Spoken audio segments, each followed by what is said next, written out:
Ah, com certeza.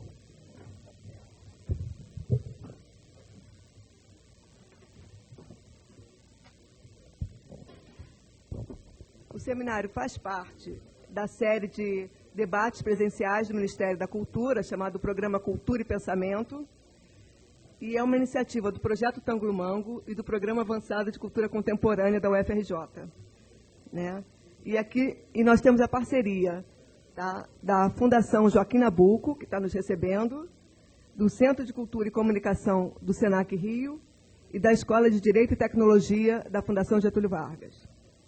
Bom, para dar início, né, às atividades de hoje, convidamos nossos parceiros e os nossos representantes que fizeram que seja possível, né, a realização desse seminário. Gostaria de chamar Tassiana Portela, do MINC, Joanildo Boriti, aqui da Fundação Joaquim Nabuco, e Isabela Cribari, né, que também é da Fundação Joaquim Nabuco, e a nossa coordenadora e curadora, Heloísa Buarque de Holanda. A Isabela deve estar lá dentro chegando, então vou dar um jeitinho de fazer.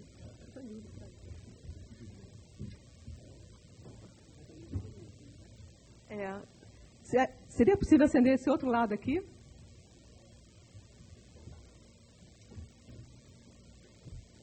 Bom, como representante do programa, eu queria passar para a Tassiana.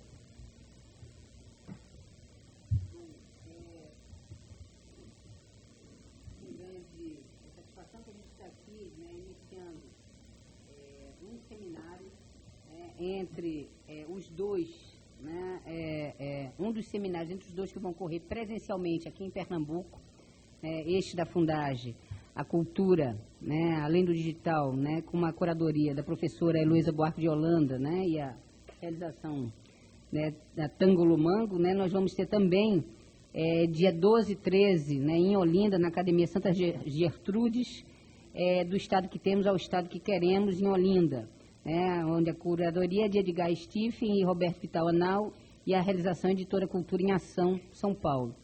Esses seminários, né, esses dois presenciais que vão ocorrer aqui, dentro de uma série de seminários, né, que estão existindo, eles integram um programa do Ministério da Cultura, o Programa Cultura e Pensamento, né, onde o Ministério abriu, né, uma série de editais, e que de fato um desdobramento, né, de ações do Ministério no campo do pensamento, né? Isso faz parte do novo conceito, né, com que o ministro Gilberto Gil e nós que fazemos o Ministério da Cultura estamos trabalhando a questão da cultura, né, saindo, né, daquela antiga visão de que o Ministério da Cultura era somente o Ministério das Artes, né, ficando distante, né, de toda uma série de áreas e mesmo do pensamento, né, como podemos ser o Ministério da Cultura e não estarmos estimulando o pensamento crítico, né? Então, isso tem sido feito através de uma série de iniciativas do Ministério, inclusive,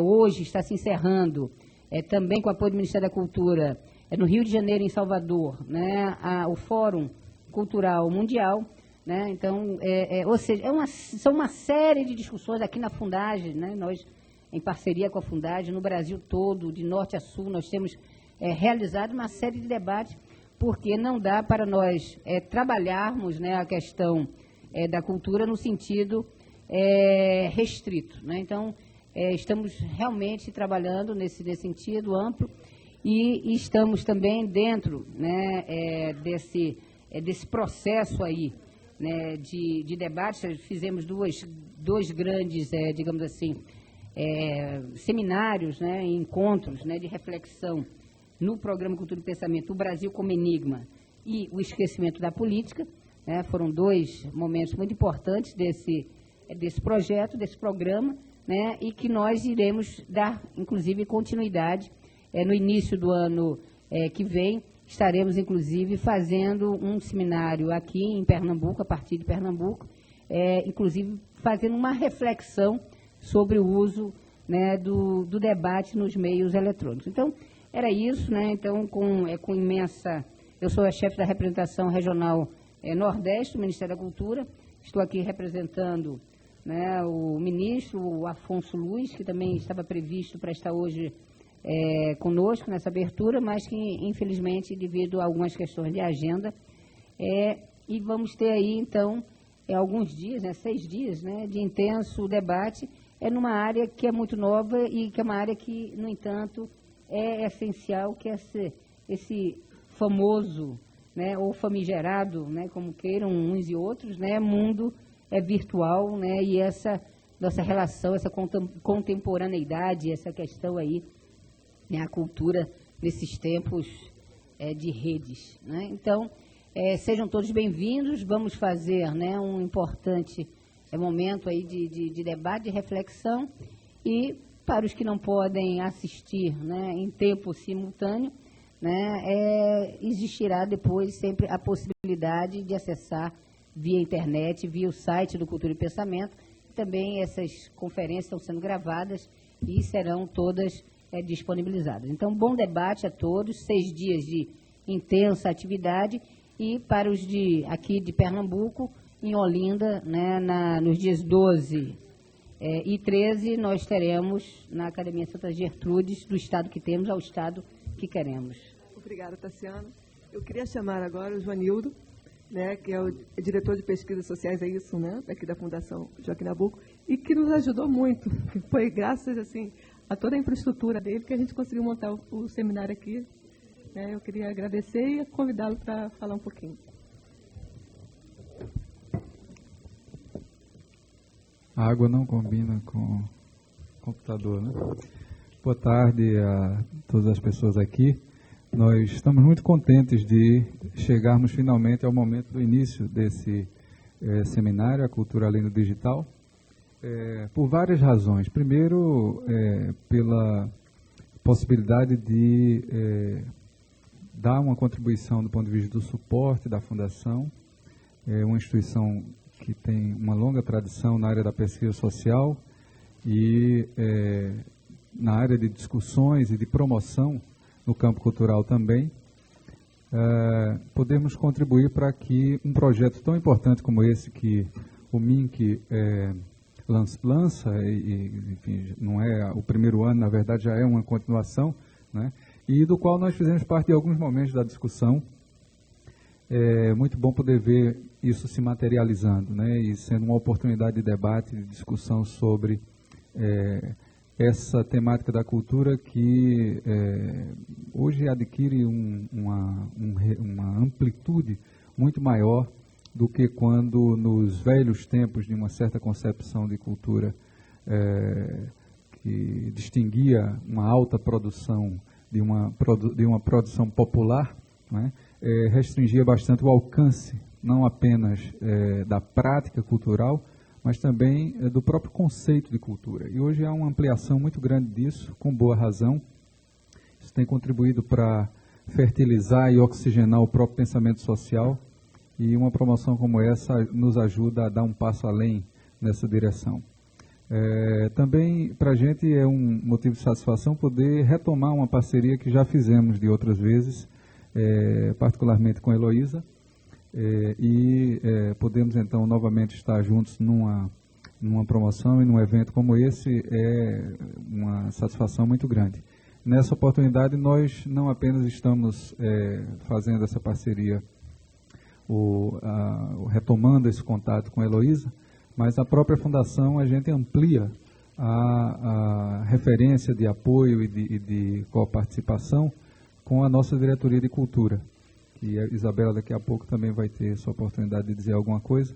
E então nós esperamos que esses dias, essas 6 mesas que virão a partir de amanhã e a própria conferência de abertura de hoje possam ser uma boa provocação para o debate, possam nos descortinar uma agenda de discussões, de questões, de objetos mesmos, de ter coisas para ver na realidade social, que nós precisamos urgentemente atualizar e ampliar em termos da nossa perspectiva. Então, nós temos uma excelente expectativa de que esse evento vai ser muito bem sucedido e que todos que participarem vão não somente contribuir, mas também ter um grande proveito nessa participação. Obrigado. Bom, eu quero chamar agora a Isabela, né, que a gente descobriu aqui uma alma gêmea aqui em Pernambuco, porque a gente está trabalhando propriedade intelectual, cultura livre, e eu vi que a Isabela está fazendo um trabalho bem parecido. Aliás, não foi à toa que a gente veio para Recife, né? Que a gente já sabia que a gente ia encontrar aqui pessoas que estão fazendo exatamente o mesmo trabalho, acreditando nas mesmas coisas. Então... Boa tarde. Boa tarde, Tassiana, toda a equipe aqui da organização do seminário, Joanildo, Heloísa, Buarque e o público em geral. Queria dar as boas-vindas a todos, queria agradecer essa parceria, né, desse seminário aqui em Recife, essa parceria institucional e também aqui dentro da própria instituição. E essa filosofia lançada pelo Ministério da Cultura, né, de quem pensa com quem faz, de juntar os realizadores, os artistas e os acadêmicos. Eu acho que é um feliz encontro esse, que é a proposta desses seminários. E esse tema que é trazido pela Heloísa, da cultura além do digital, é exatamente o que a gente precisa. É de ter isso junto, quem está formulando, quem está criando essas leis, quem está pensando academicamente sobre isso, com quem está atuando nesse mercado, no mercado do audiovisual, no mercado das televisões, no mercado da comunicação em geral. Porque o que a gente está vendo aqui é que as leis estão muito aquém da realidade. A regulamentação está muito aquém da nossa realidade. E a gente precisa exatamente isso, juntar as pessoas que legislam, as pessoas que pesquisam, com as pessoas que estão executando, que estão fazendo, para a gente ter um gol único.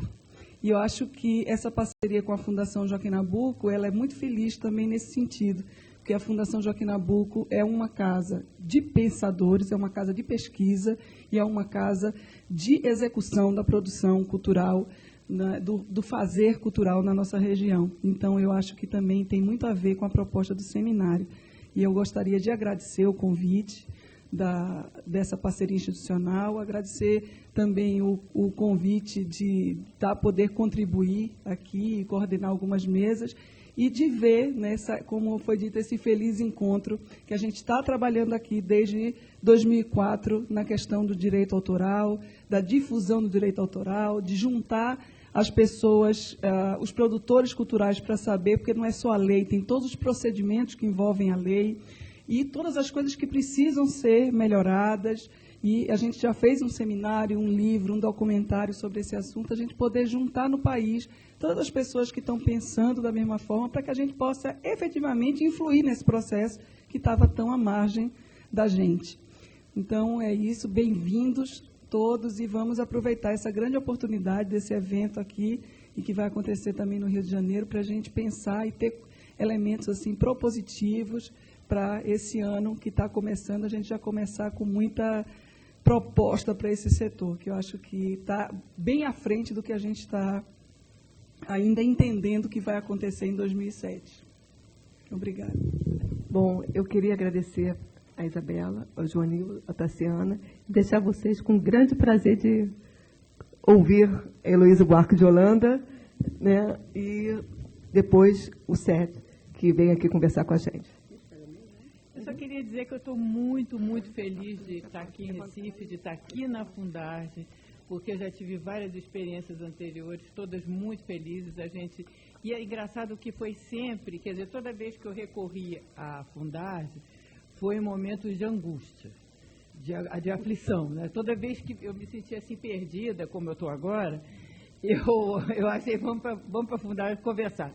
E vim para cá já várias vezes. A primeira foi digital mesmo, foi uma coisa de bibliotecas virtuais, foi em 1980, no final de 80. E era uma coisa já digital, que eu levei um meio susto e viemos para cá para propor uma parceria e conversar, e desde então a gente não se separou mais, né? Quer dizer, já teve várias incursões aqui, e todas elas foram muito proveitosas e muito gratificantes para mim. Então, a Fundarge é uma referência que eu tenho de socorro, digamos. E sobre o MINC, tem uma coisa também que eu queria mencionar, que eu sempre trabalhei cultura há muito tempo, e sempre as tendências, sempre um pouco o horizonte para onde está sinalizando o futuro da cultura e os problemas e as questões e as quebras, principalmente. E isso desde 1960, né? Então eu estou acostumada a ter sustos pavorosos, né? Eu tive o susto dos 60, eu tive o susto da contracultura, depois eu tive o susto dos 80, que foi um susto, aliás, bonito, que está se desenvolvendo até hoje, que foi a primeira formação dos movimentos sociais, né? A coisa da redemocratização do país. Aí depois eu tive o susto dos anos 90, que foi uma coisa mais da globalização, e depois o susto digital, né? Aí o susto digital realmente, como eu não sou da área técnica, eu perdi o pé de vez, né? Porque o resto você ainda movimentos sociais e utopias e contraculturas, reclamações, tudo isso você vai indo, né? Mas no momento, quando cruza globalização com mudanças tecnológicas de paradigma, aí realmente eu falei, pô, agora está difícil. Então, eu acho que esse seminário vai ser muito bom, porque ele nasce de uma angústia, de uma perplexidade, de uma falta de saída, onde eu sei que as coisas estão mudando, quer dizer, a coisa da autoria, principalmente, que a Isabela estava falando, é uma coisa extremamente gratificante, porque a ideia de autor, ela é uma ideia moderna, o autor foi inventado agora, há pouquíssimo tempo, quer dizer, foi no século XIX, Revolução Francesa, então é uma coisa novinha, a gente pensa que é um valor essencial, não é. Autenticidade também não, Homero ninguém nunca soube quem é que escreveu a Ilíada e a Odisseia, isso não era uma variável que interessasse, né? Ele cantava a Ilíada e a Odisseia. Quem era o autor não era tão importante assim. Foi uma construção, quando sai o mecenas e você tem que colocar seu produto no mercado, você inventa essa figura do autor, da obra de arte, da arte superior. Você começa a fazer invenções para poder se adaptar a uma turbulência de mercado, né? E agora isso está se dissolvendo, que eu acho uma coisa sensacional. Quer dizer, a gente chegou num momento que eu, assim, uma velha batalhadora dos anos 60, fico feliz, os pobres estão falando por si, o autor está caindo, a cultura livre é uma possibilidade clara e possível, quer dizer, obviamente ela não vem com o mundo digital grudada, mas se a gente pegar pesado, ela pode aparecer. Quer dizer, então você está com todos aqueles sonhos dos anos 60, eles começam a ser viáveis agora. E eu pensei que a gente tivesse errado tudo nos anos 60, que a gente tivesse sido voluntarista, romântico, todos aqueles adjetivos que acompanham as paixões utópicas dos anos 60. Mas, provavelmente, a gente encaminhou da forma meio maluquinha. Mas houve uma implosão daquela energia toda. E essa implosão está germinando em todos os cantos. E agora a gente fica com essa coisa sem saber para onde é que olha, né? Então, eu acho que a pergunta que esse seminário faz, qual vai ser a nova função social da cultura, para onde vão os valores que regeram a cultura até hoje, como o da autoria, da autenticidade, da verdade, da essência, todas essas perguntas elas estão sendo erodidas, elas estão começando a se derreter, para o bem, me parece. E então a gente, quer dizer, é um momento muito, muito maravilhoso. E eu acho que esse seminário vai tentar discutir isso. Eu acredito que ainda não vai responder, mas a gente vai encaminhar algumas quase respostas, digamos, né? Porque está muito precoce tudo isso. Eu confesso que eu não sei nada, mas eu me armei de um time aqui bacanérrimo para ficar ouvindo. E a coisa com o Mink que eu escapuli lá no começo, que eu acho fantástico, é que pela primeira vez, o Ministério da Cultura ele começa a trabalhar coisas que não exclusivamente o patrocínio para segmentos culturais. As questões de ponta que existem no Brasil hoje estão todas encaminhadas pelo MINC. Isso é uma coisa que não é... Geralmente você vê uma pressão sobre os ministérios na formulação de políticas públicas. Dessa vez é fantástico que o Ministério está se adiantando, quer dizer, ele está colocando em pauta a questão dos direitos autorais, está lá, está dentro do MINC essa questão, está dentro do MINC a questão dos pontos de cultura, que a gente vai ver aqui também, que eu acho que é uma política cultural realmente inacreditável para uma gestão, quer dizer, os pontos de cultura, digamos assim, rapidamente, eles identificam um saber ou um know-how ou um impulso ou um desejo local e instrumentaliza essa cultura local para poder instrumentaliza e dá equipamentos para que ela possa se expandir. Então você vê um resultado completamente inédito, quer dizer, ninguém está ensinando ninguém a fazer cultura, ele não está levando cultura para os pontos de cultura, está se identificando aonde as coisas já são feitas e entregando softwares e hardwares e especialistas que possam dar um mini upgrade, mas sem mudar, ninguém está ensinando, as pessoas estão dando mais condições para aquela produção se otimizar. Então, isso é uma coisa muito revolucionária, muito linda, e eu fico muito contente disso ser exatamente uma parceria com o MINC. De novo, a iniciativa foi do MINC, a ideia do Cultura e Pensamento foi um edital, e eu fiquei, e a questão digital era um dos itens do edital, né? Aí eu fiquei muito feliz de ter concorrido dentro desse edital e a gente ter ganho essa concorrência para fazer esse seminário, né? Que eu acho que o diferencial desse seminário, em questão de tecnologia, é que a gente não está discutindo apenas a questão tecnológica, mas para onde vai a cultura nesse panorama, né? O que vai acontecer com a cultura, porque ela vai mudar, obviamente, todos os seus parâmetros. Pelo que eu entendo, eu estou há 40 anos assim, prestando atenção nisso, exatamente nisso, e as coisas, os instrumentos que eu tinha, os valores que eu tinha para eu segurar, eles estão fraquinhos. Eu estou quase caindo. Então, é um momento muito maravilhoso para a gente pensar e aproveitar esse seminário, né? Que é o que eu, pelo menos, vou fazer. Obrigada. Bom, obrigada, Heloísa. Eu queria pedir, novamente, assim, eu queria agradecer a todo mundo e pedir para a gente agora dar um pouquinho de lugar para o Sérgio vir, né, e falar. Professora Heloísa também. Essas coordenações, tá? Uma do Rio, uma do Recife, uma do Rio. Aí você escolhe se você quer amanhã ou daqui a pouco. Já combinamos? Você senta, eu vou sentar aqui.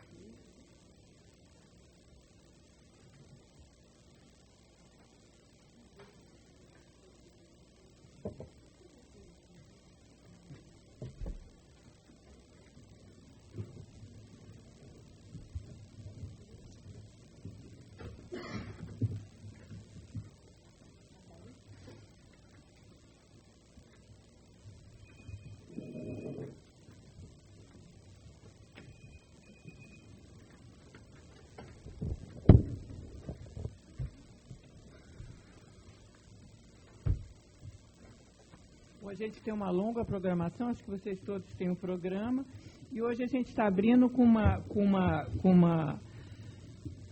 conferência do Seth David Schoen, que é uma conferência muito assim estimulante.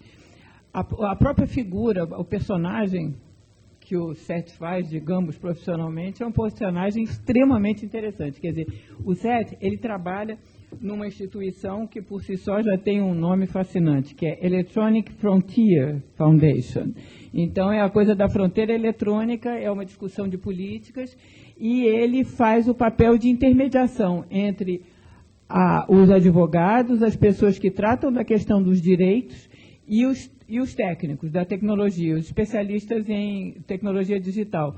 Então, um pouco ele traduz para os advogados, para os estudantes de direito, os impasses da tecnologia, os limites, os horizontes da tecnologia e vice-versa. E depois traz para os da tecnologia as propostas do direito e a viabilidade disso. Então, ele é um mensageiro daquele filme, o In Between. Então, ele fica nessa ida e vinda entre essas duas áreas, que são cruciais, e a experiência dele deve ser fascinante por conta disso. Agora a gente vai ouvir o Seth falar. Prezados senhores, boa noite. Muito obrigado pela oportunidade de estar aqui. Meu nome é Seth Schoen, da Electronic Frontier Foundation.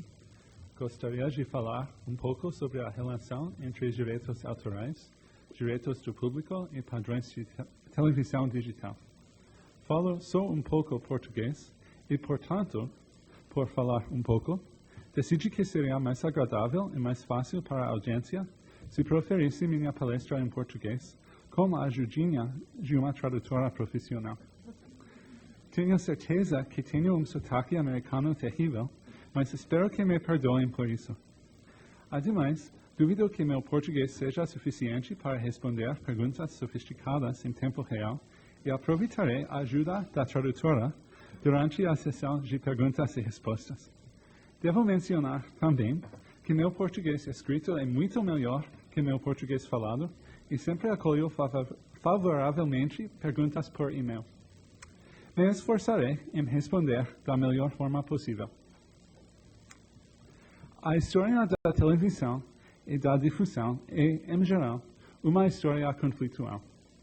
Não tenho tempo de discutir sobre as lutas acirradas que ocorreram na primeira metade do século XX a respeito das patentes de difusão e padronização, levando ao suicídio em 1954 de Edwin Armstrong, o inventor do rádio FM. Suicídio, sim. Edwin Armstrong se matou. Suicídio, né? Meus colegas e eu habitualmente contamos não esta história, mas a história do conflito entre a indústria do entretenimento e a inovação tecnológica, geralmente através de demandas relativas a direitos autorais. Habitualmente, indicamos a impressionante lista de tecnologias cujos criadores foram processados, ameaçados de ser processados, ou denunciados em audiências perante o poder legislativo como ladrões e ameaças para o mundo do entretenimento. Para os que leem o idioma inglês, recomendo o testemunhal perante o Congresso, prestado em 1982 pelo famoso presidente da Motion Picture Association of America, Sr. Jack Valenti. O Sr. Valenti é um dos personagens mais pitorescos da história moderna e um dos melhores oradores do seu tempo. Na América, e durante seu discurso perante um comitê legislativo a respeito da legalidade do VCR e da gravação de filmes em casa, o Sr. Valenti conseguiu comparar o VCR com uma avalanche, um terremoto, uma onda de mar, uma hemorragia, com licença, e um assassino serial americano conhecido como o Estrangulador de Boston. Durante o século XX, as tecnologias que foram denunciadas e, em alguns casos, cujos criadores foram processados por violação de direitos autorais ou por ajudar terceiros a infringir direitos de autor, incluem o piano mecânico, o rádio, o gravador de cassetes, a televisão a cabo, a fotocopiadora ou Xerox, o VCR, a cassete áudio digital, o queimador de CDs e o gravador de vídeo pessoal. Esta é uma história divertida e importante para nós, pois queremos pôr em perspectiva e no contexto as críticas da indústria do entretenimento a respeito destas novas tecnologias, já que as pessoas hoje percebem estas críticas com certa simpatia, sobretudo quando escutam as estatísticas sobre a quantidade de infringimento aos direitos autorais. Nas fábulas de Esopo, podemos ler a história do menino que gritava lobo e que acabou perdendo toda a credibilidade por inventar tais perigos. É sem dúvida a verdade que as tecnologias podem acarretar mudanças maiores para a indústria, o que o escritor Clayton Christensen chama de inovação disruptiva. Mas gostaríamos que as pessoas soubessem exercer seu ceticismo quando confrontados ao argumento de que uma tecnologia específica é tão poderosa que pode destruir cultura e criatividade. Pelo contrário, como meu colega Fred Van Loman bem assinala, todas as tecnologias que mencionei anteriormente e que supostamente deveriam representar a morte da criatividade, a morte da música, dos filmes, etc., parecem ter tido efeitos benéficos para a cultura. Hoje, eu vou me concentrar no tema da televisão e, como vocês sabem, o que torna a televisão digital um tema de atualidade no Brasil é a recente escolha pelo governo como base para o Sistema Brasileiro de Difusão de Televisão Digital do padrão digital japonês ISDBT, entre um grupo de tecnologias concorrentes. Portanto, o Brasil tal como os Estados Unidos e vários outros países, encontra-se agora num processo de transição da difusão analógica para a difusão digital. Os Estados Unidos estão, oficialmente, bem na frente neste processo. No entanto, cabe-me ressaltar que a data limite para essa transição nos Estados Unidos já foi adiada várias vezes e muito poucas pessoas, na realidade, assistem televisão digital. E muitos canais de televisão perderam o prazo para pôr no ar simultaneamente o sinal analógico e digital. Assim, de certa forma, os Estados Unidos talvez não estejam tão mais adiantados no processo que o Brasil. E isso apesar de uns 10 ou mais anos de intensa pressão setorial. Na EFF, não temos posição sobre qual padrão o governo brasileiro deveria ter escolhido, e não estamos, por exemplo, pedindo ao governo que selecione o padrão estadunidense ATSC, como posso imaginar que o governo dos Estados Unidos esteja defendendo. No entanto, existe algo que me preocupa na escolha do sistema ESDBT e espero que seja um problema que possa ser evitado. Para facilitar a compreensão, me permitam contar-lhes um pouco da história recente da televisão nos Estados Unidos. Os Estados Unidos vêm usando um padrão de televisão analógico chamado NTSC desde os anos 40. Até onde eu sei, NTSC não é diretamente compatível com o padrão PALI-M usado no Brasil. Não. Não, mas a gente não usa o PAL, a gente usa a NTSC também. Usa o PAL. Parece que o Brasil usa geralmente PALI-M.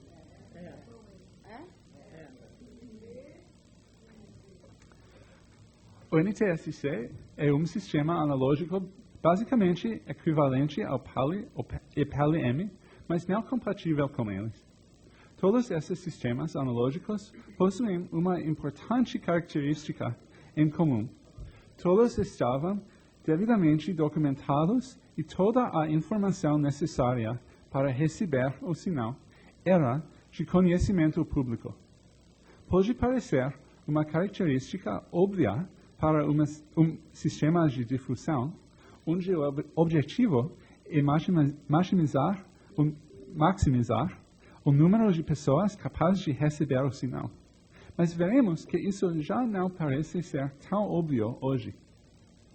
Já que as especificações técnicas eram de conhecimento público, era possível para qualquer pessoa construir uma TV NTSC, pelo menos se ignoramos as disputas acirradas relativas a patentes que ocorreram nos princípios da televisão.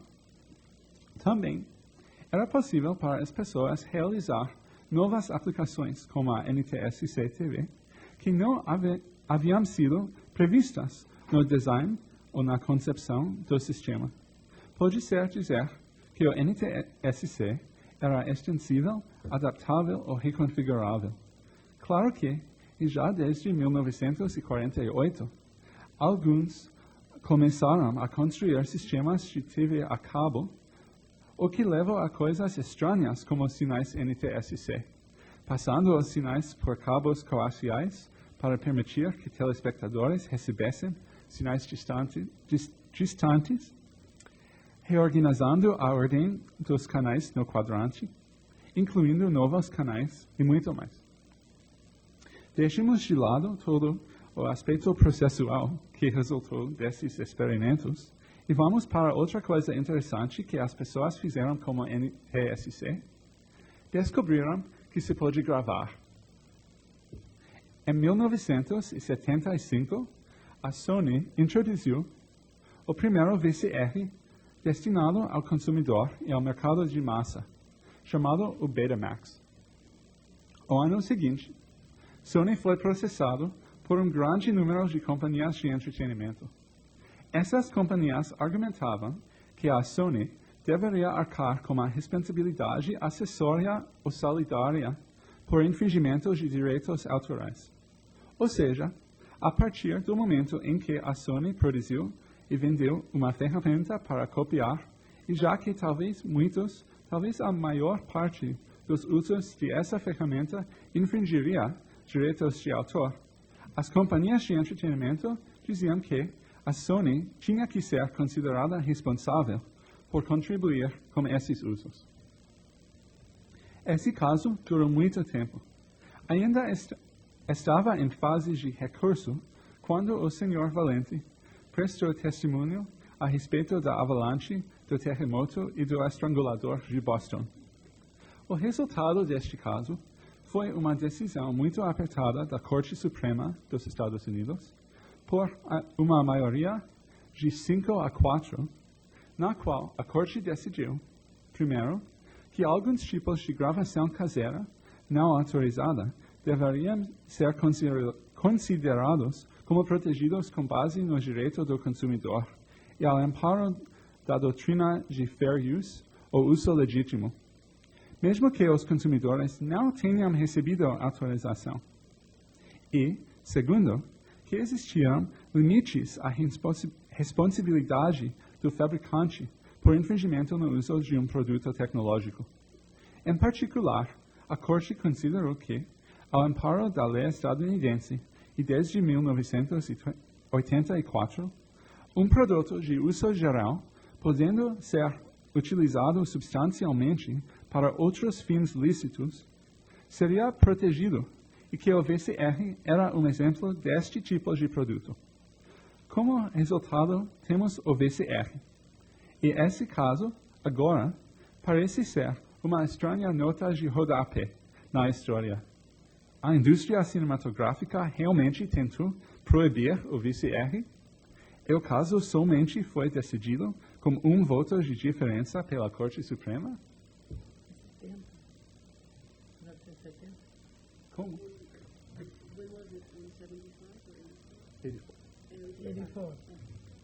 84. Outra consequência da acessibilidade ou da abertura do NTSC é que as pessoas eram capazes de fazer placas de captura de vídeo para computadores. Ainda estamos falando de televisão por transmissão analógica, mas é possível digitalizar um sinal vídeo analógico e colocá-lo dentro de um computador, o que hoje é uma característica padrão em muitos dos computadores pessoais. E significa que você pode assistir televisão no seu computador e potencialmente fazer outras coisas com ele. Da mesma forma, nos últimos anos foi criado o PVR, isso é, gravador de vídeo pessoal. A mais famosa marca é o TiVo. Não sei se já podem comprar facilmente uma aqui no Brasil. Acho que não. Podem comprar um TiVo aqui? TiVo. Não pode. É uma coisa interessante.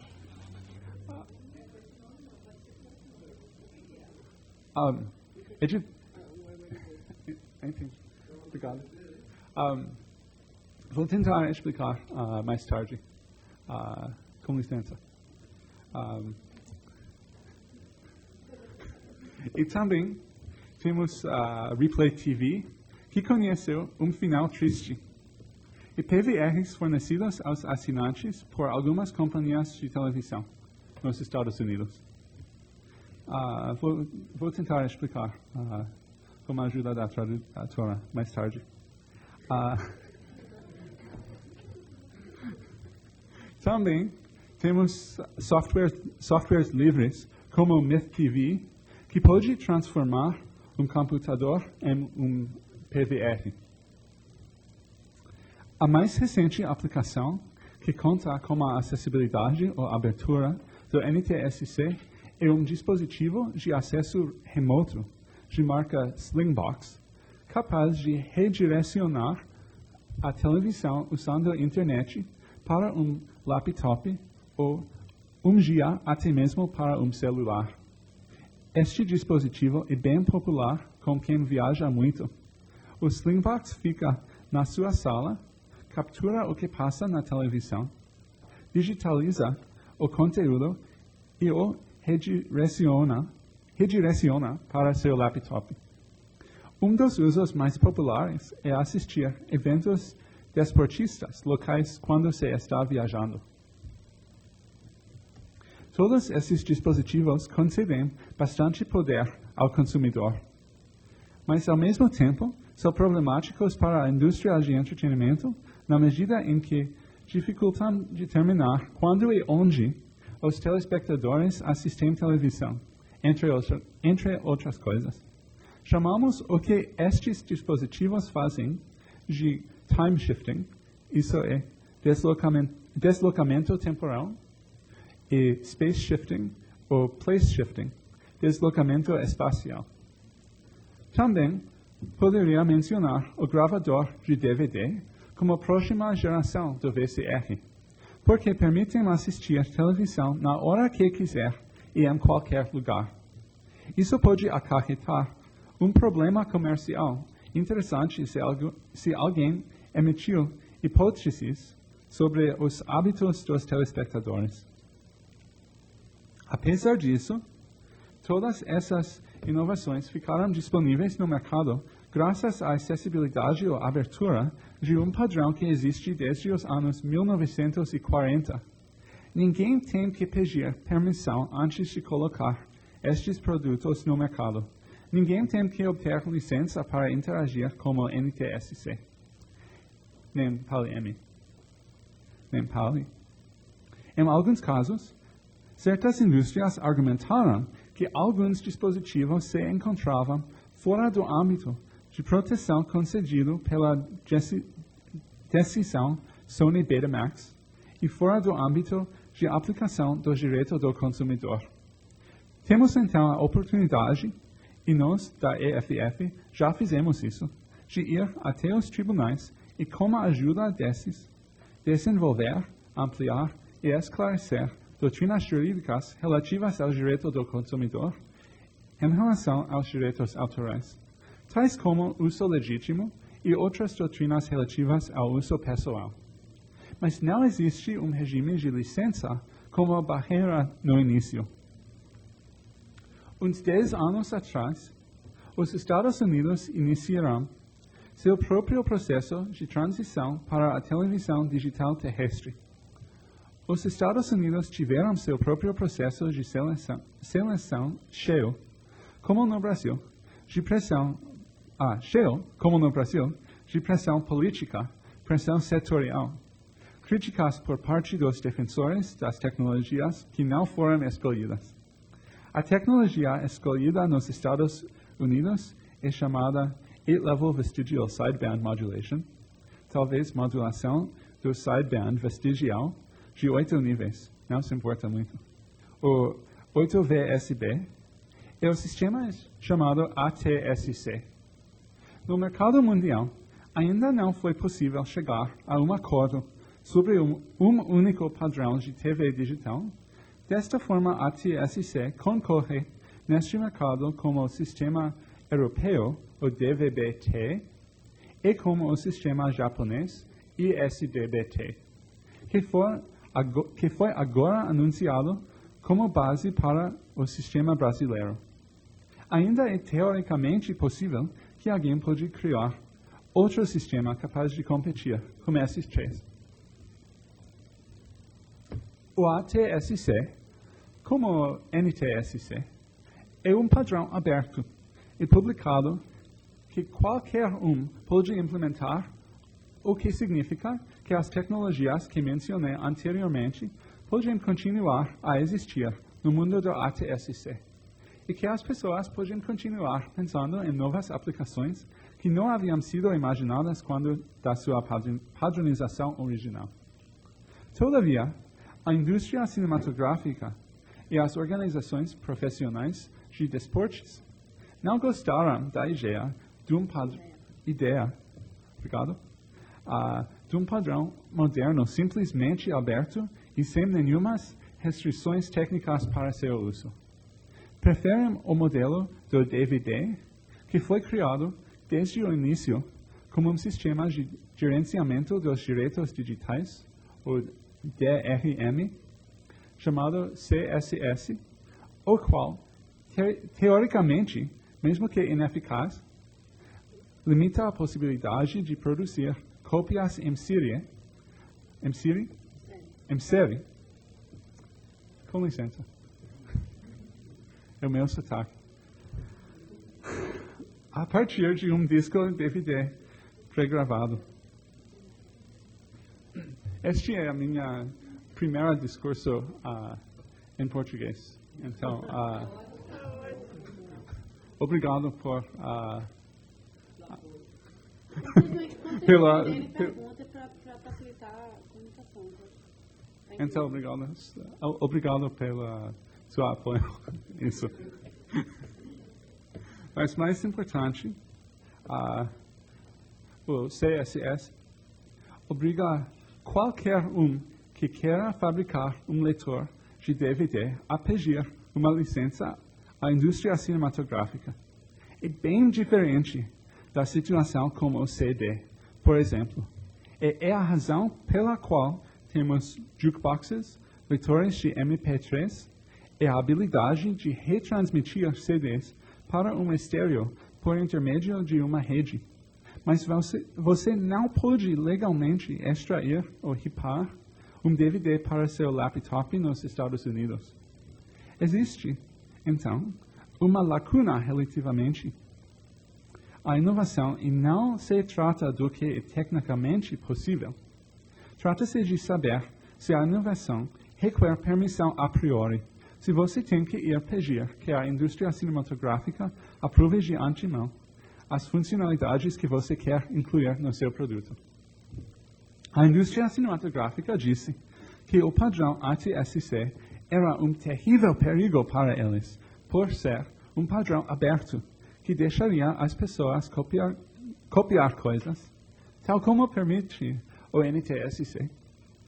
Só esqueceram de mencionar isso até vários anos depois do ATSC haver sido elaborado e adotado, mas acabaram mencionando o assunto em 2001 e se dirigiram até a Autoridade de Regulação das Comunicações, a Federal Communications Commission, FCC, e ameaçaram boicotar o formato ATSC se não se adotassem restrições sob formas de controle de conteúdo em todos os receptores ATSC. Os receptores deveriam obedecer a um sinal chamado Broadcast Flag, ou sinalizador. Se este Broadcast Flag, ou sinalizador, estivesse presente, os receptores implementariam um tipo de limitação de cópia. Claro que os receptores que não conseguissem ler este sinalizador continuariam funcionando como sempre.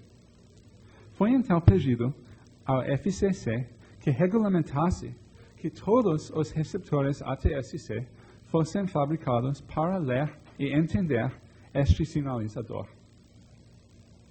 O que é realmente importante aqui não é o detalhe de quais restrições específicas seriam implementadas. Como gosto de ressaltar, o problema como o DRM, em geral, e como o Broadcast Flag, não é relativo a essas restrições específicas. Não se trata de discutir se o consumidor estaria autorizado a fazer 7 ou 5 cópias, ou assistir algo em 9 dispositivos em vez de 6. O importante aqui é que a regra do Broadcast Flag teria acarretado uma mudança qualitativa na forma em que a inovação tecnológica funcionava, porque teria introduzido um regime de licença. Qualquer que quisesse desenvolver uma televisão ATSC, ou um VCR ou um PVR, ou qualquer outra inovação, teria talvez que passar por todo um processo político, um processo de licenciamento para pedir permissão pela primeira vez. Lamento dizer que a FCC foi persuadida em promulgar essa regulamentação em 2003.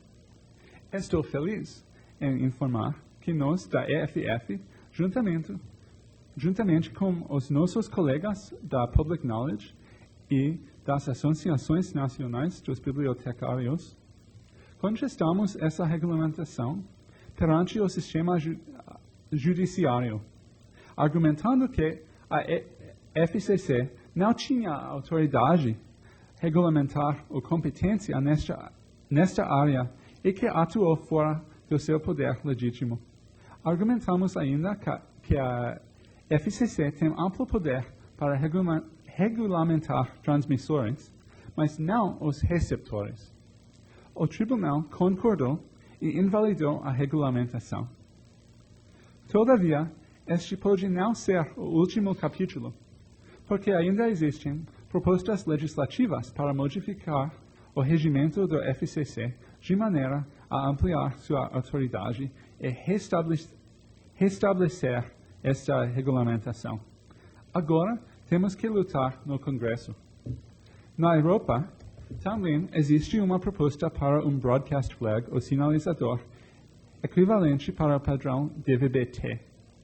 E participamos há vários anos do consórcio DVB, com a assistência da Fundação MacArthur, tentando entender, opor-nos e dar-lhe o máximo de publicidade. Máximo de publicidade.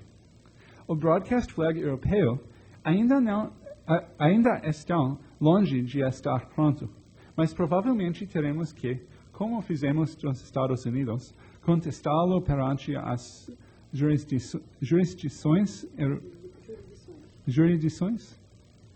europeias, junto às respectivas agências nacionais de regulamentação de comunicações, ou talvez tentar evitar a adoção de uma diretiva pela União Europeia, requerendo que os países europeus criem leis impondo o broadcast flag. A boa notícia é que, pelo menos, temos a oportunidade de debater a respeito, de ir à corte, de arguir junto às agências de regulamentação e de assinalar produtos específicos que hoje são legítimos e úteis para a televisão digital, mas que se veem ameaçados por propostas como a do broadcast flag. Por exemplo, no caso destas pessoas que desenvolvem em casa gravadores pessoais de TV de última geração nos seus computadores, o hardware necessário encontrar-se-ia proibido pela regra do broadcast flag. Fomos assim capazes de assinalar um caso muito concreto, sugerindo que existe o risco de se perder algo importante em função destas restrições. Mas a oportunidade de debater, de ir frente a tribunais e de lutar pelos direitos do consumidor, ou ainda de encontrar casos de produtos de uso legítimo que estariam em perigo. Tudo isso depende do fato que o padrão de TV digital é um padrão aberto e que pode ser implementado por qualquer um, como o CD, em vez de fechado, como é o caso como o DVD. No Japão, todas estas oportunidades foram perdidas desde o início. Nesse país, a indústria do entretenimento não esperou a adoção de um padrão de televisão digital para comparecer e exigir restrições. A implementação no Japão do padrão ISDBT é qualitativamente diferente da implementação do ATSC e DVB-T em outros países. O sistema ISDBT foi criado desde o início com restrições integradas. Partes do padrão ISDBT são publicadas, mas não é bastante. É de longe para permitir uma implementação completa. A informação publicamente disponível não é suficiente para permitir que alguém possa construir uma televisão que receba transmissão de televisão. E isso é intencional, porque existe um regime de licenciamento concebido para impor restrições aos telespectadores mediante imposição de restrições aos fabricantes, os quais são os licenciados. O regime de licenciamento impõe um controle estrito das funcionalidades e características dos dispositivos fabricados. No Japão, todo telespectador tem que possuir um cartão inteligente, Smart Card, chamado cartão BCAS. BCAS? Não sei o que significa BCAS. É BCAS. Esse Smart Card usa o mesmo tipo de tecnologia de criptografia empregada pelos sistemas de televisão por satélites paga. Nesses sistemas, existe um paradigma chamado de acesso condicional, sendo os programas criptografados ou codificados antes de serem transmitidos, e tão somente quem pagou por eles é autorizado a decodificá-los, uma regra aplicada mediante a utilização de smart cards individualmente numeradas. A televisão digital japonesa é concebida exatamente como um sistema de televisão privada por assinatura, com a exceção que você recebe seu smart card gratuitamente com sua televisão, mas continua sendo baseada num acesso condicional. Claro que o smart card não é realmente grátis, pois seu preço já vem embutido no valor que você pagar pela televisão, todavia não tem que pagar assinatura mensal após. Então, por que concebê-la de esta forma se seus usuários não têm que pagar pelo serviço? Especificamente porque o uso de sinais criptografados e de componentes secretos é uma forma de forçar os fabricantes a submeter-se ao regime de licenciamento para garantir que aplicarão as restrições DRM e não implementarão novas funcionalidades sem pedir autorização.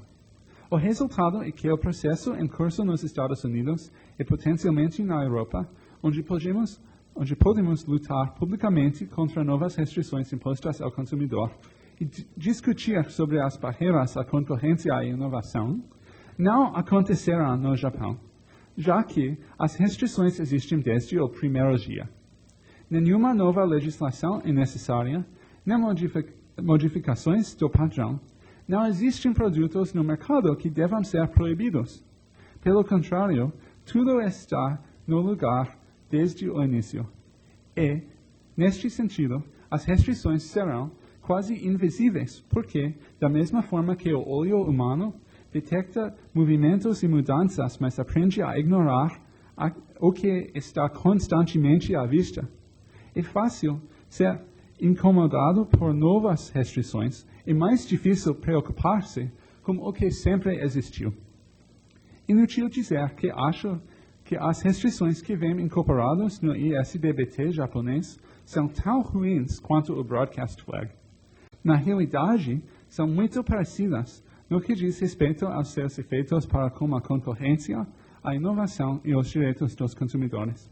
Gostaria que tais restrições não fossem impostas aos brasileiros e que pudessem aproveitar todos os benefícios de um padrão de televisão aberto.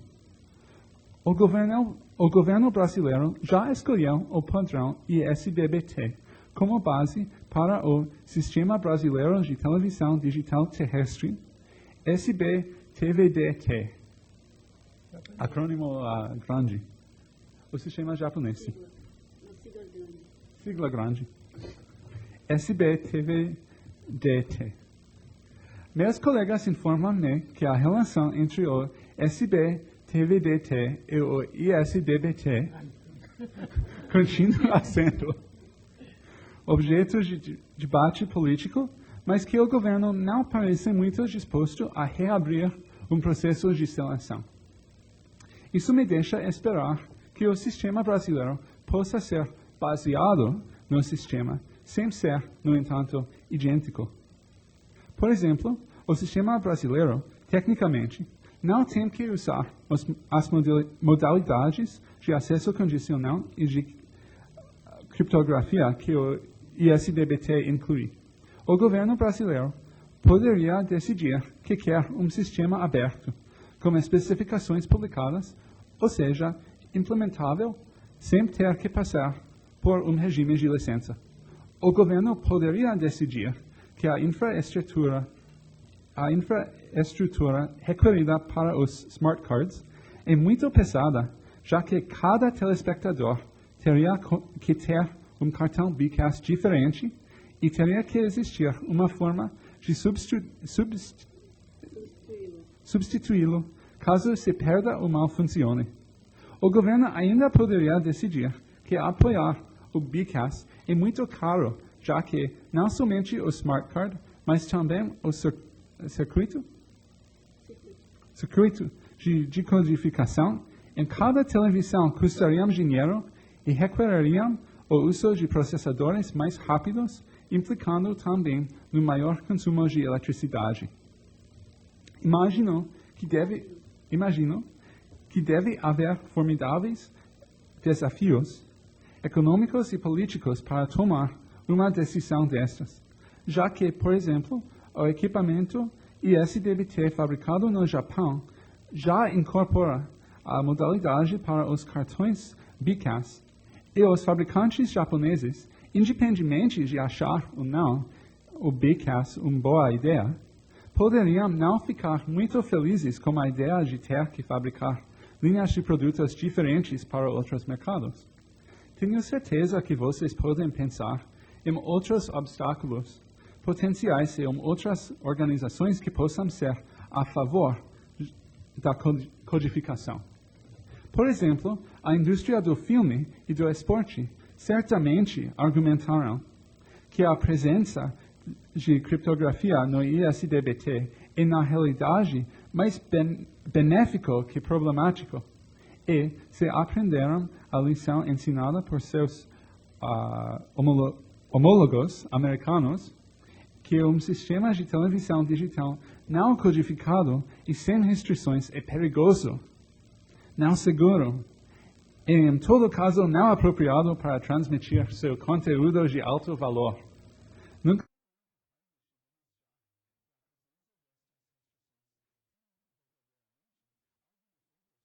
taxas de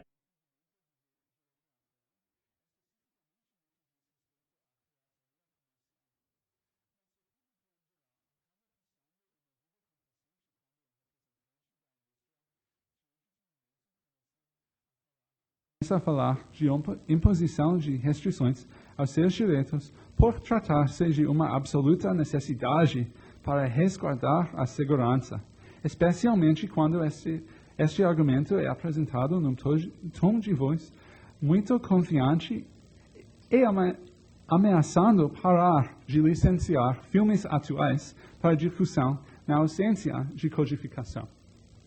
Assim, não posso terminar como uma nota muito otimista, porque, apesar de achar que existem problemas como o sistema que o Japão implementou, reconheço que será difícil que o Brasil se afaste deste sistema.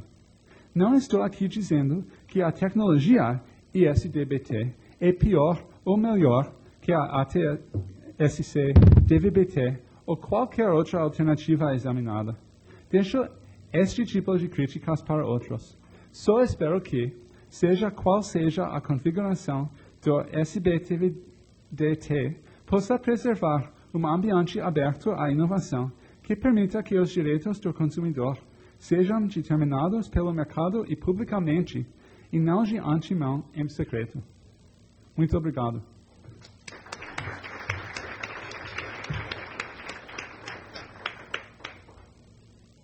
Agora eu vou abrir para perguntas.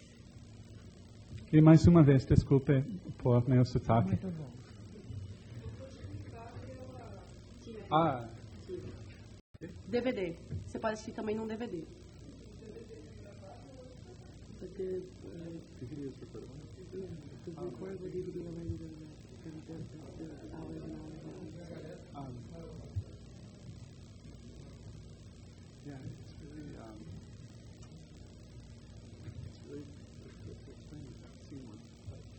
É muito difícil de explicar sem que vocês possam ver um, mas é...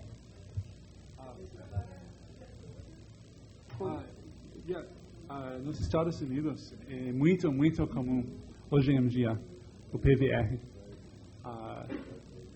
infelizmente, parece que você ainda não pode comprar um aqui no Brasil, mas é muito popular nos Estados Unidos. E não é literalmente uma fita. O PVR é quase um computador, mas não parece computador, parece como VCR muito, muito, muito sofisticado. Hard disk. Sim, tem hard disk. Para gravar... Pode gravar dados. Sim.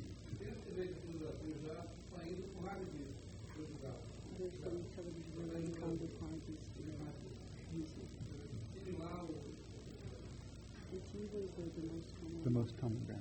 Tivo, o que ele falou, é tipo a marca mais conhecida para esse tipo de...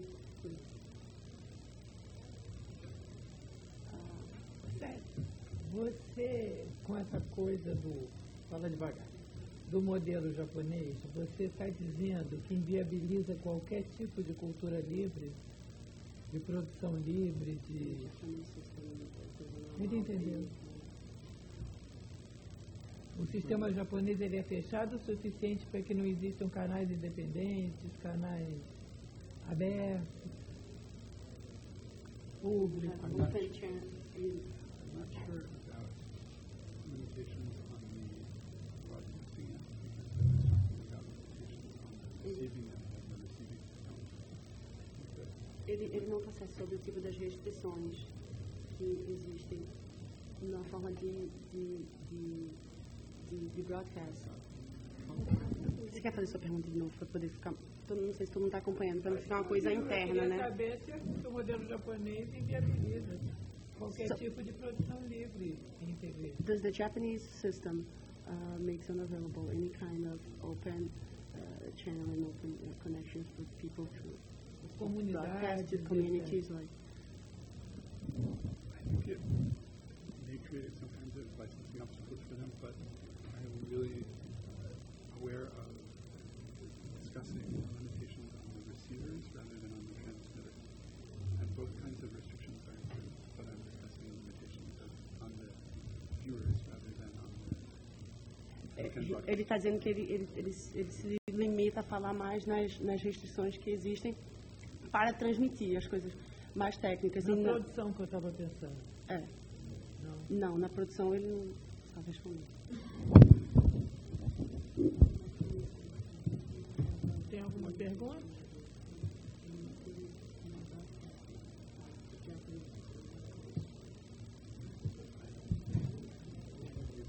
Deixa ele falar em inglês alto, porque as pessoas entendem quando não entendem o que está dizendo. Não fica muito particular. Eu gostaria de saber, nesse cartão Bycast, se é permitido, por exemplo, você reproduzir no sistema americano, do japonês para o sistema americano, que eu não conheço. Eu vou ficar aqui até o fim. Pode perguntar de novo? O cartão Bycast, eu gostaria de saber qual é o outro sistema que ele permite, além do japonês. Se é o americano.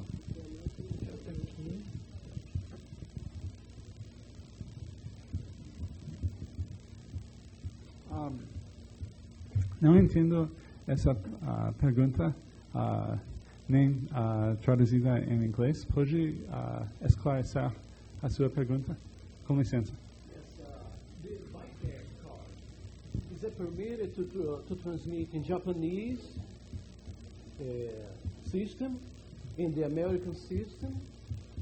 Or what other type of broadcast can be produced with this Bycast card? O cartão Bycast somente existe no sistema japonês. Não tem equivalente no sistema americano ATSC, nem no sistema europeu DVB-T. Não tem nenhuma equivalente. Somente no sistema ISDB-T.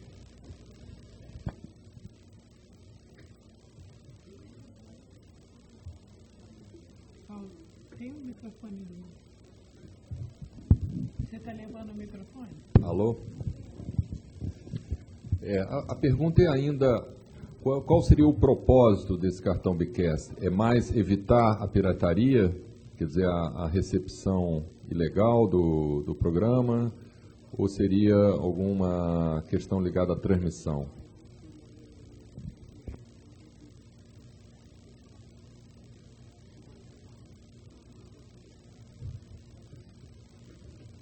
Recepção de televisão por assinatura ou de televisão grátis? Well, what I'm asking basically is, what's the purpose of this Bicast card? It's mainly to protect the transmitted from piracy or from illegal reception, or it's something related to the, well, I don't know, but is what do they need this card for?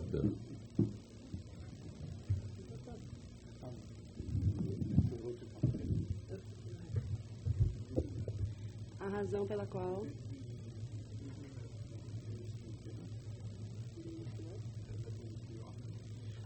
qual a indústria oferece esse cartão? Exato, é porque ela exige o cartão mais do que oferece, né? Mas é porque ela quer evitar a pirataria ou...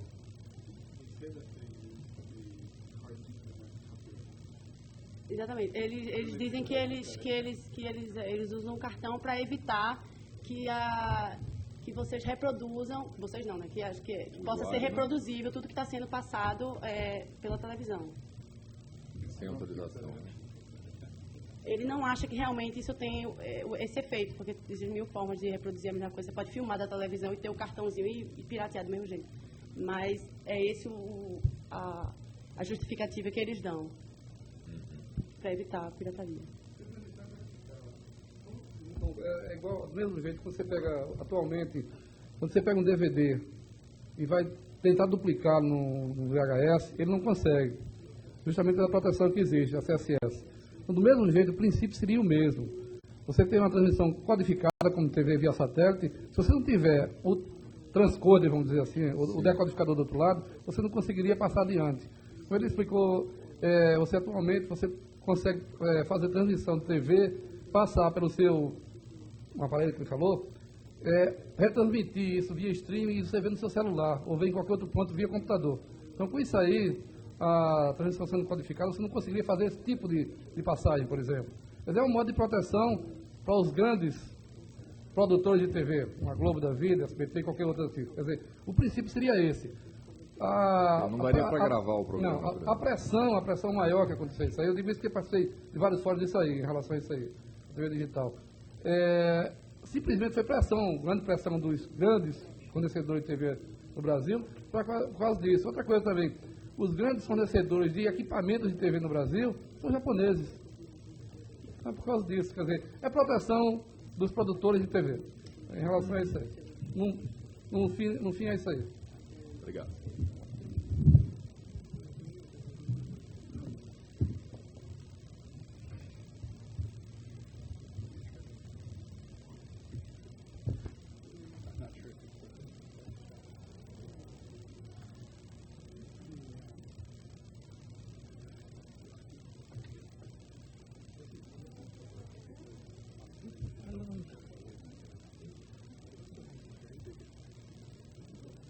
Tem mais alguma pergunta?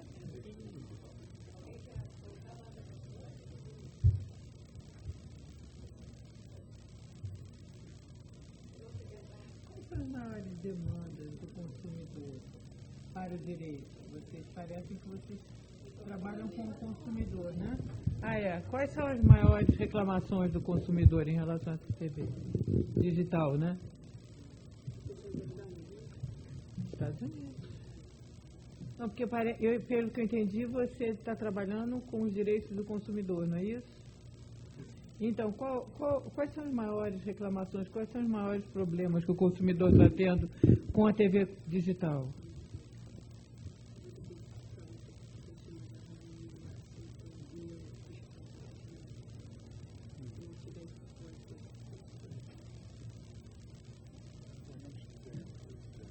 como ele mencionou antes, tem muitas restrições.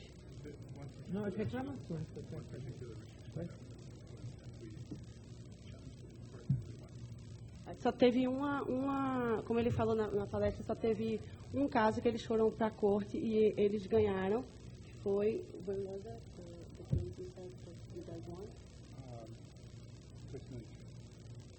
In 2003. No, but she's asking like consumers, what the consumers are complaining for the television. What's the big complaint of the consumer? Not sure. We're working in a very specific area. A gente trabalha na área do direito autoral, então a gente não sabe tudo sobre o mercado, além da luta sobre direitos autorais. Desculpa.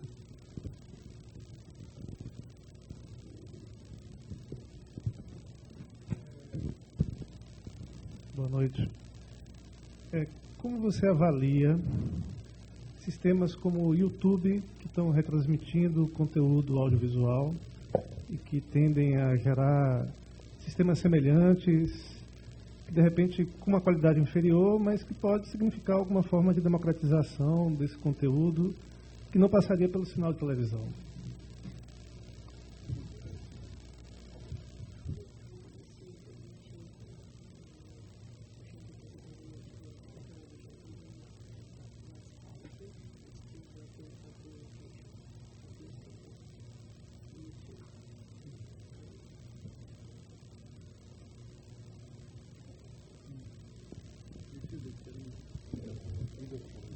O YouTube está entrando em vários problemas judiciais e legais.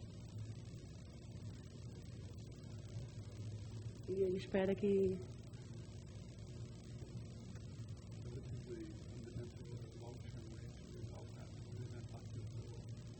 E ele espera que, com ao longo do tempo, essas coisas venham sendo resolvidas. Uma solução a longo termo.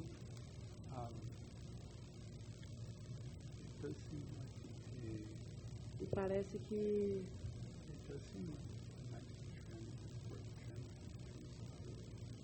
Parece que ser uma nova moda legal, bacana.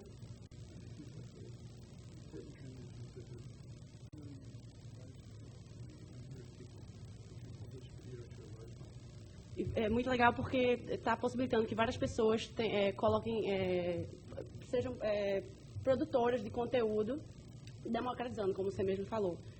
Mas a longo termo ainda tem que ver quais são as decisões legais que vão ser tomadas para que isso continue, porque tem havido muitos problemas ultimamente. Mas a maioria é própria, né?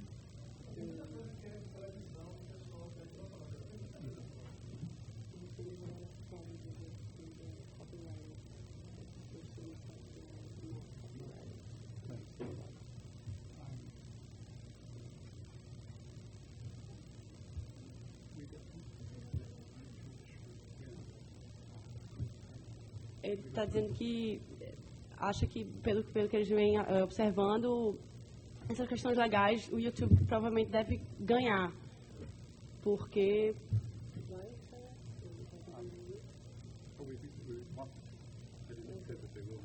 Desculpa, ele falou que quer muito que eles ganhem, mas não está dizendo que vai ser uma luta grande, desculpa.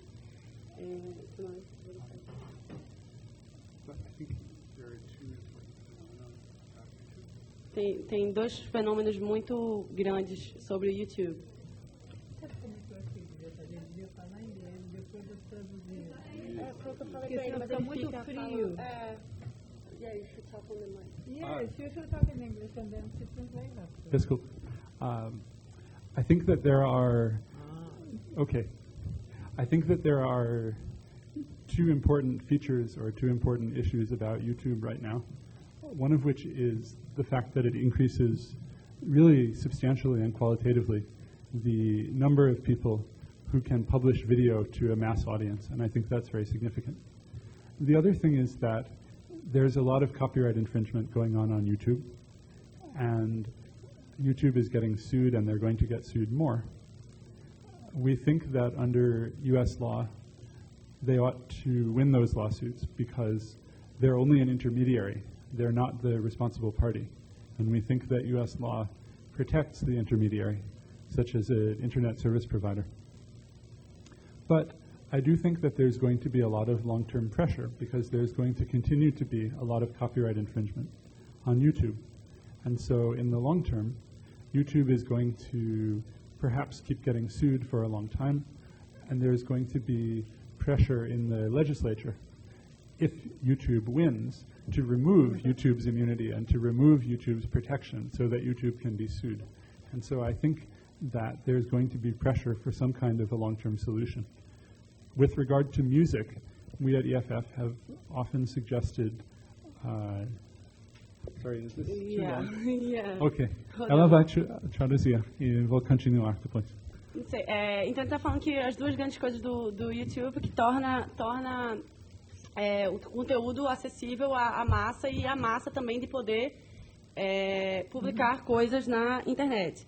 Mas a grande coisa também é os copyrights, que as coisas estão sendo publicadas e não estão tendo esse controle do que é que está sendo, o que é que tem direito de publicação ou não. E aí o YouTube está levando muitas ações e tal, mas a questão é que o YouTube está sendo só intermediário. Ele está sendo um canal que as pessoas estão se utilizando para... Agora é Google, né? Hã? Agora é Google. Google geralmente tem o mesmo problema, porque faz um índice de todo o conteúdo da internet, sem licença, incluindo páginas que contêm infringimento ou violação do direito autoral. Então, geralmente, Google tem o mesmo problema, mas é mais fácil ver com o YouTube. Mas se pode ver mais facilmente, porque vídeos não legais lá facilmente há acesso. Mas, na verdade, é quase a mesma coisa com outras companhias na internet. Tem conteúdo escrito, ou talvez não escrito, pelos usuários, e existe a pergunta da liability, responsabilidade pelos infringimentos pelos terceiros. E a gente acha que, de acordo com a lei atual dos Estados Unidos, Google e YouTube e outras companhias devem ganhar e vão ganhar, mas é difícil ter certeza. E acho que no longo prazo será mais complicado porque as companhias de entretenimento vão ir ao Congresso, ao Poder Legislativo, e vão dizer: a lei que já existe diz que nenhuma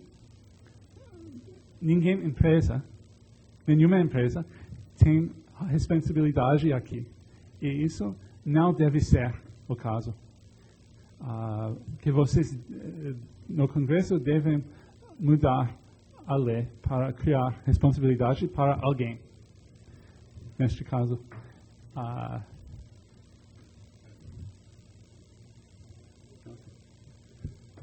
mas o que parece que está saindo, Sérgio, é o intermediário, né? Porque o autor está bem, o consumidor também. É a empresa intermediária que está com problemas, não é isso?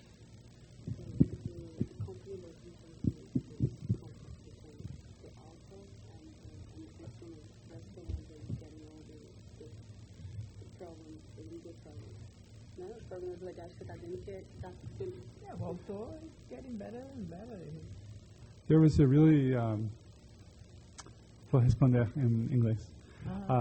There was a really important conference, I think, at Harvard about 2 years ago. I didn't have the opportunity to attend, but I think Teve uma conferência muito importante em Harvard há 2 anos atrás e ele não teve oportunidade de ir, mas it was about the role of intermediaries on the internet and the idea of internet service providers and companies like Yahoo and Google and Orkut and all of these companies that stand in between people who are communicating with one another or people who are publishing. Então esse congresso foi mais ou menos para essas grandes empresas que fazem esse intermédio entre o consumidor e autores como o Yahoo, Google, Orkut e várias outras empresas. Not only with the author and the consumer, but between people who want to communicate with everyone.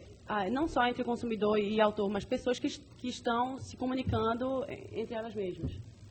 And so these companies have a lot of power. Essas empresas têm bastante poder nessa situação. Therefore, they attract a lot of attention and pressure because they're in a position to control how people use the internet.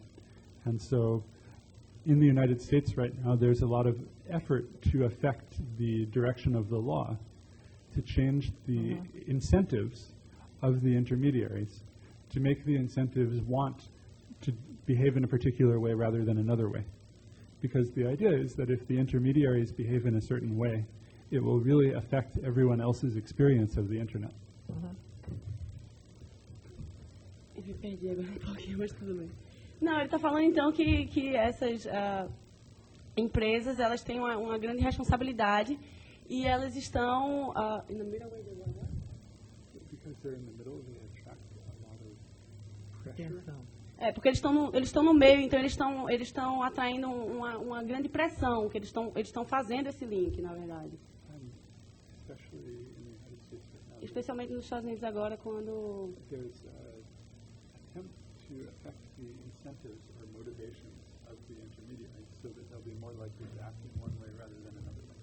e eles estão havendo muita pressão para eles de agir de uma forma e não da outra, das grandes empresas, grandes corporações, etc. What was the result of Harvard conference? Well, I think that the people at the conference agreed that the intermediaries are in a really uniquely important position, and that one of the points is that there's an issue about transparency, because we don't know how these intermediaries make their decisions, and we don't know what they do with their data. This is a famous privacy issue right now. Tem uma grande questão lá de Harvard, que é a questão da transparência, porque eles não sabem quais são os motivos que levam essas grandes empresas a tomarem as decisões que elas levam e o que é que eles fazem com tanta informação que eles têm de todo mundo, porque essa conversão que era de informações, de trocas de pessoas que se conhecem. Então, o que é que o Yahoo, o que é que o Google, o que é que o Orkut, o que é que eles fazem com tanta informação que a gente dá? Então, esse era uma grande questão dessa convenção de Harvard. So there's a famous privacy question right now. For example, uma questão muito grande de privacidade nesse momento, por exemplo. Because Google records every search that every user ever performs and keeps this information forever. Porque o Google, qualquer pergunta ou qualquer informação que você busca, que você faça ali, ele registra e ele tem esse registro para sempre. And so there's a concern about what they do with it and what are their motivations with regard to giving it to law enforcement or to people who are involved in a lawsuit if they subpoena the data. Então tem um grande questionamento. O que é que eles fazem com essa informação, principalmente se eles estão vendendo isso ou estão dando, fornecendo, não vendendo? Acho que não vendendo. Acho que não, mas... Parece que não. Não, tá, mas o que é que eles estariam fazendo com tanta informação que estaria sendo disponibilizada? Então, principalmente com tantos processos e eles poderiam estar se beneficiando disso para alguma das partes, nesses grandes processos que envolvem essas internets, etc. Se a questão do controle dos pacotes de informação que podem permitir que sites podem ser acessados mais lentamente ou mais rapidamente, que está agora em voga lá nos Estados Unidos. Tem uma lei que está tentando ver quem controla os pacotes de transmissão de informação. Assim, alguns sites podem carregar mais lentamente, outros mais rapidamente, e a indústria de entretenimento está bastante envolvida nisso. Aí eu queria saber se isso está dentro disso aí que ele está debatendo. Conheço. Mais ou menos é o contrário, porque hoje em dia não existe nenhuma lei regulando isso. Então, as empresas talvez podem fazer o que quiserem. De acordo com a tradição, não fazem isso, não fazem preferências para uma empresa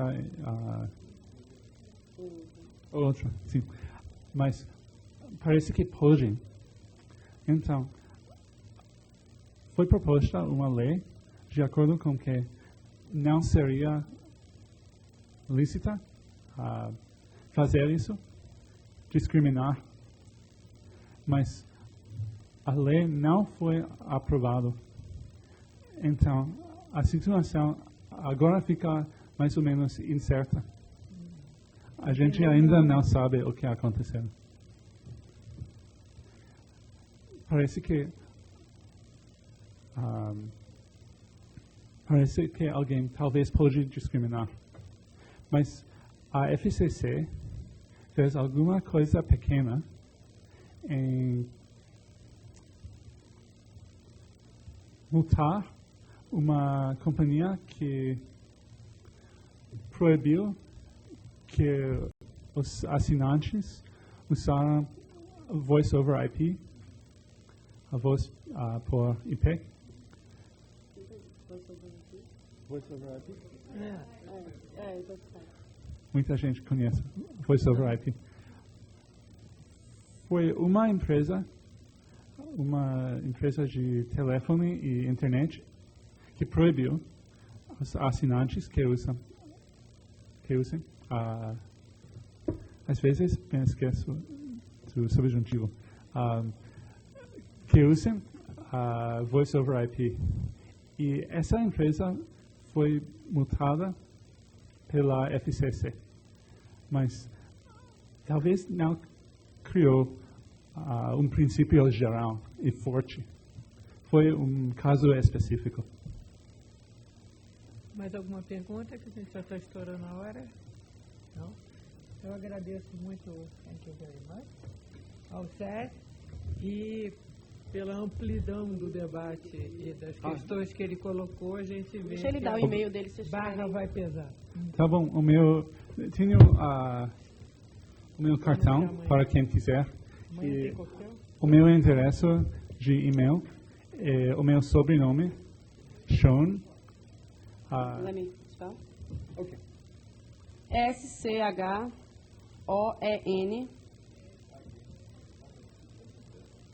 Tá no impresso? Tá.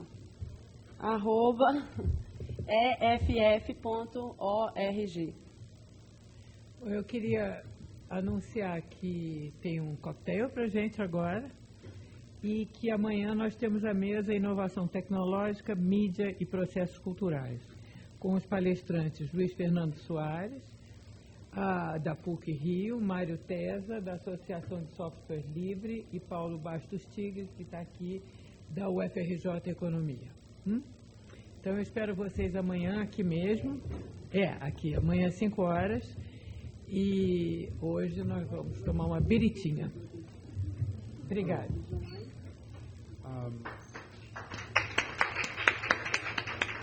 Muito obrigado.